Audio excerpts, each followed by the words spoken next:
Hi, what's Alzheimer's look like? Take a moment to look around you. Think about those that you know and that you love, that you meet with every day. Can you tell who has Alzheimer's and who doesn't? Hi, my name's Wally and I have Alzheimer's disease. It was at work that I first noticed that something was wrong. Sometimes I didn't recognize customers who I had just seen the previous day. Computer icons didn't make sense and I would forget that I had taken needed reminder notes.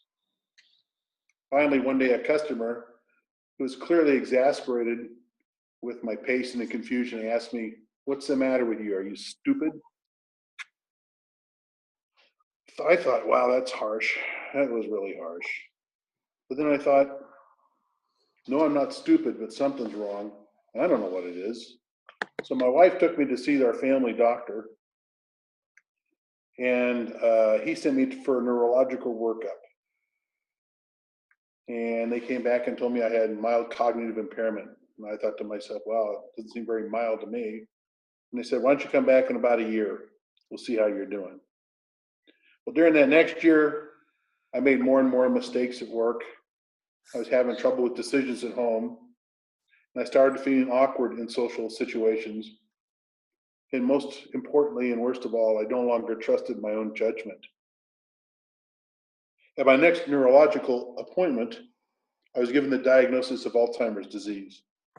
I was 61 years old. 3 generations of dementia, my grandmother, my father, and now me. I left the job I loved, resigned as a school board member, and quit almost all social functions.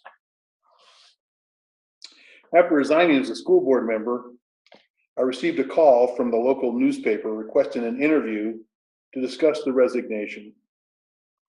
Instead of taking advantage of a perfect opportunity to speak about Alzheimer's disease, I just told the reporter that I was ill and did not want to talk about it. So here I was, isolated by my own choices, hiding from my illness and afraid of what others would think. And I went into hiding. Why?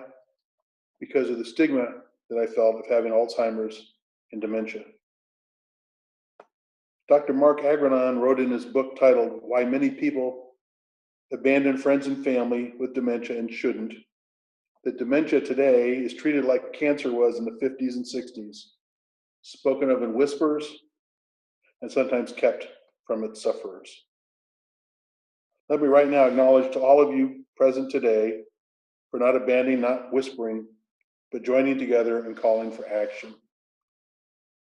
My wife, Pat, found the Alzheimer's Association in Santa Rosa and signed us up for early stage support group.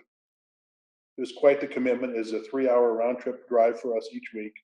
I had my doubts about this group.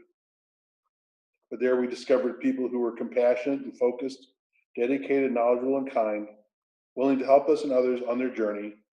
And through their encouragement, I have come to understand that I've done nothing wrong, that I still have value, and that there are ways to cope. I've discovered a new sense of community and belonging and a new beginning. Another path I found shortly after doing that was the Dementia Alliance International. Through there, I met a group of friends who all have problems with dementia, and even more importantly, are willing to speak out about it and to be in touch with each other. And it's through that group that even more profoundly I've been affected. And I've been told and learned, and I have to acknowledge that in my heart I know now that I'm not alone, that this isn't my fault, and I've done nothing wrong. So I just want to be, this is a speech that I gave to a group of people not too long ago. And, you know, my thought was when I was doing it is that I want to become not a signpost, you know, of warning and misery and self-pity and doubt, but I want to be a guidepost, a person who gives encouragement to others, who can tell you that there's still hope, that there's still things you can do, and it's not the end of the journey, it's just part of the journey. So I want to be an encourager to each and every one of you who might be listening to this video, that there's other things you can do. One of the things, since I left work, my passion for collecting old license plates, you probably couldn't tell. and old metal street signs and other things like that. And then also art have really taken off for me. So these are some simple pleasures I have. So I like to get up on Saturdays and go check out yard sales and things like that, look for old signs. And I like to get up during the week to do my art. I'm currently working on a giraffe for my wife. This is my second or third attempt at it, so it always takes a lot of effort, but it's worth it. And I find a lot of peace and satisfaction in creating things and in all the bright colors and stuff. And I want to encourage each and every one of you that's watching to find something that you love and embrace it and run with it. One of the things I think about is when I first, when I was first told I have Alzheimer's, and the doctor basically said to my wife, well, not basically said, he said to my wife, he's a pretty happy guy. You're lucky, because it'll make it a little bit easier to take care of him, particularly when you put him in a home.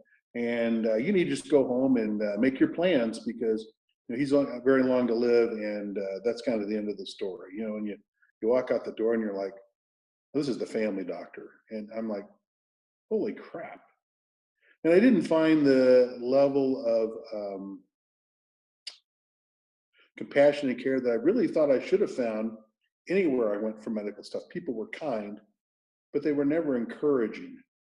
It's kind of like, well, this is where you're at, and this is what you should expect. And I kept in my mind this vision of Alzheimer's, and dementia, of wheelchair and institutionalized. My father's still alive, and he has Alzheimer's, and he's in a wheelchair, and he's institutionalized. But it took him 20 years from his onset to get there, and there was a lot of life left in there. And each and every one of us don't know when or if we're going to get called home. So it could be a car accident, it could be Alzheimer's, it could be cancer. None of us know. And few of us really have an opportunity to think about it. Most of us live in the arrogance of, it's never going to be me, and it's always going to be tomorrow. And one of the things that being told you have Alzheimer's does is it drives home to you the importance of today and of living your life to its fullest as best you can. We've started traveling a lot, and we bought a little motorhome. We go on vacations a lot, and I go around and talk to people if I'm invited. And it's an interesting chapter, and it's not all bad. Certainly it's discouraging to be told that you have something that's currently incurable, but that doesn't mean it's always going to be. And maybe I'll be lucky enough to be alive when they find a cure. Maybe I won't. But I know this much. I know that I've been given an opportunity to view my life differently. And in many ways, it's been a blessing, because I wouldn't have done that. I'd probably still be at work, worried about how many more AAA memberships I could sell. I mean, I did it for 42 years, and I loved the place I worked at. I loved it very much, but I couldn't do the job anymore. That's why I had to resign.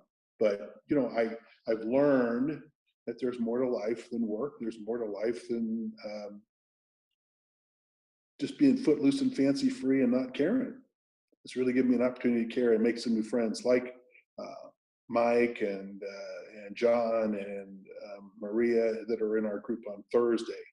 Which, by the way, for those that are watching this, the Thursday DAI group that meets at 11 o'clock California time is without a doubt the best group known to man. We have a lot of laughter and a lot of tears, and we care a lot about each other. And if you're not in the group, well, you're missing it. Not me, though. I go every week if I'm home and I'm not traveling. So anyways, I just wanted to say that, it's not the end of the world. It seems like it at first, but don't hide yourself away. Reach out, make friends, learn some new things, be brave, go forward. That old saying, don't go softly into that good night. I'm not going to go softly. I'm going to relish every minute I have. And I encourage you to do it too. So I hope this helps the few of you that are out there.